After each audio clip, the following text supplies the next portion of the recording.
Hello everyone, welcome back to my YouTube channel. Today we are going to explore the content related to your midterm exams. Don't skip the video. Let's start with the first chapter related to chemistry, that is matter in our surroundings.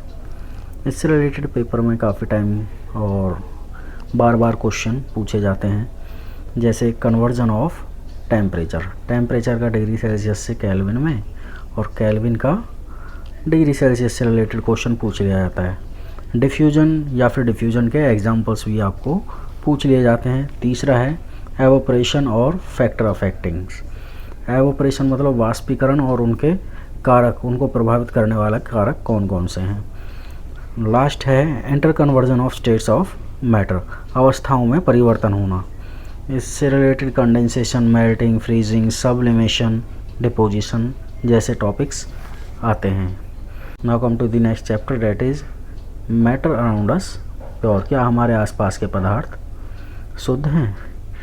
इसमें से ज़्यादातर question बनता है आपका difference से related, homogeneous और heterogeneous mixture से।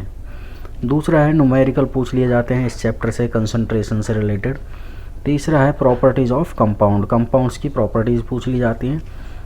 Fourth one है डिफरेंस पूछ लिया जाता है true solution, colloids and suspension में। और इनसे रिलेटेड एग्जांपल्स आपको एमसीक्यूज में पूछ लिए जाते हैं।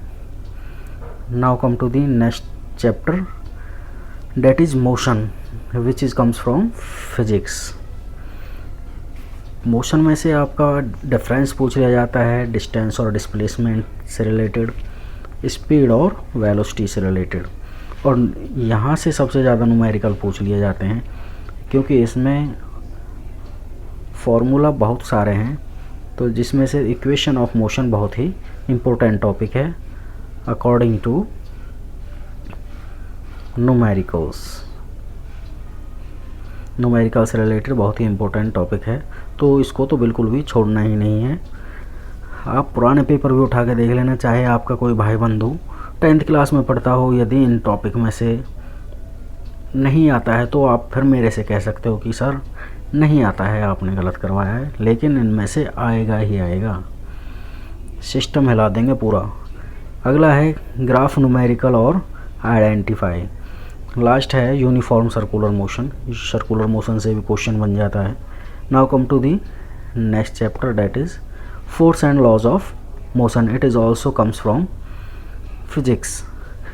इसमें आपको मोमेंटम से रिलेटेड न्यूमेरिकल पूछ लिया जाता है, और न्यूटन के सेकंड नियम के अनुसार सेकंड लॉ से न्यूमेरिकल बनता है इस फॉर्मूले के आधार पर। और आपको फर्स्ट और थर्ड लॉ की एप्लीकेशंस पूछ ली जाती हैं, और इससे ज़्यादा इस चैप्टर में कुछ है भी नहीं है।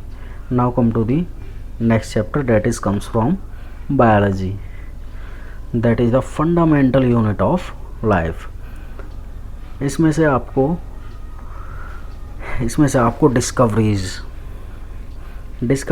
करनी ही करनी है। किसी ने किसकी खोज की है, चाहे वो कोशिका हो, चाहे न्यूक्लियस हो, न्यूक्लियस को हिंदी में केंद्रक कहा जाता है, चाहे प्रोटोप्लाज्म हो। डिस्कवरी एमसीक्यू के पॉइंट ऑफ व्यू से इम्पोर्टेंट है, आएगा ही आएगा। Now come to the next point, that is function of cell organelles. Cell organelles जितने भी हैं, चाहे वो SER हो या फिर RER हो, चाहे वो माइटोकॉन्ड्रिया हो, इनसे रिलेटेड आपके एग्ज़ाम में क्वेश्चन पूछ लिए जाते हैं, तो इनके फंक्शन आपको ज़रूर लर्न करके जाने हैं एग्ज़ाम में। दूसरा है ऑस्मोसिस और टाइप्स ऑफ सॉल्यूशंस के टाइप्स कौन से हैं, वही हैं हाइपोटोनिक, हाइपरटोनिक, आइसोटोनिक। होप कि आपको याद आ गया होगा। Now come to the next point, difference between the followings. आपके एग्ज़ाम के पॉइंट ऑफ व्यू से ये दोनों डिफरेंस बहुत ही इम्पोर्टेंट है। लास्ट ईयर आपका एग्ज़ाम में क्वेश्चन पूछा था प्रोकैरियोटिक सेल और यूकैरियोटिक सेल में डिफरेंस, और उससे प्रीवियस ईयर में क्या पूछ लिया था, प्लांट सेल और एनिमल सेल में डिफरेंस। चाहे आप पेपर उठा के देख लेना। Now come to the last one from this chapter, that is cell division.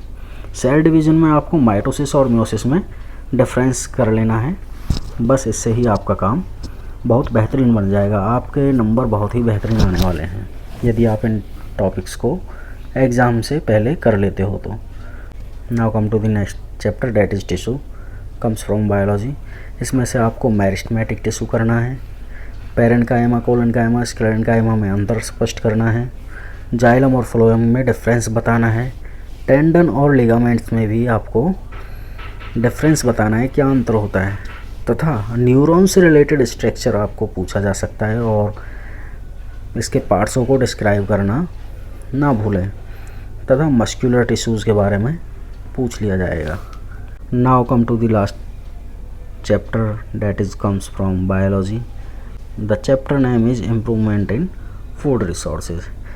इस चैप्टर से आपके क्रॉपिंग से रिलेटेड, क्रॉपिंग पैटर्न से रिलेटेड क्वेश्चन पूछ लिया जाता है, फर्टिलाइज़र और मैन्योर्स में डिफरेंस पूछ लिया जाता है, माइक्रो और मैक्रो न्यूट्रिएंट से रिलेटेड डिफरेंस पूछ लिया जाता है, तथा फिश कल्चर और एपीकल्चर क्या होता है इससे रिलेटेड क्वेश्चन पूछ लिया जाता है, तथा डिफरेंट टाइप्स ऑफ स्पीसीज़, चाहे वो कैटल से रिलेटेड हो, फिश से रिलेटेड हो, आपको एग्ज़ाम में मिलेगा ही मिलेगा। तो ये स्पीसीज़ के नाम जैसे जर्सी गाय, मुर्रा भैंस, इन सब को आपको लर्न करके जाना है।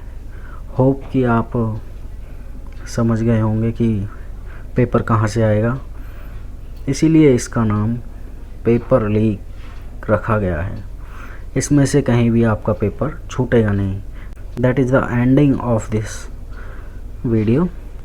Now like, share and subscribe our YouTube channel DSRM Exploring Vigyan for better results and better scoring in your exams.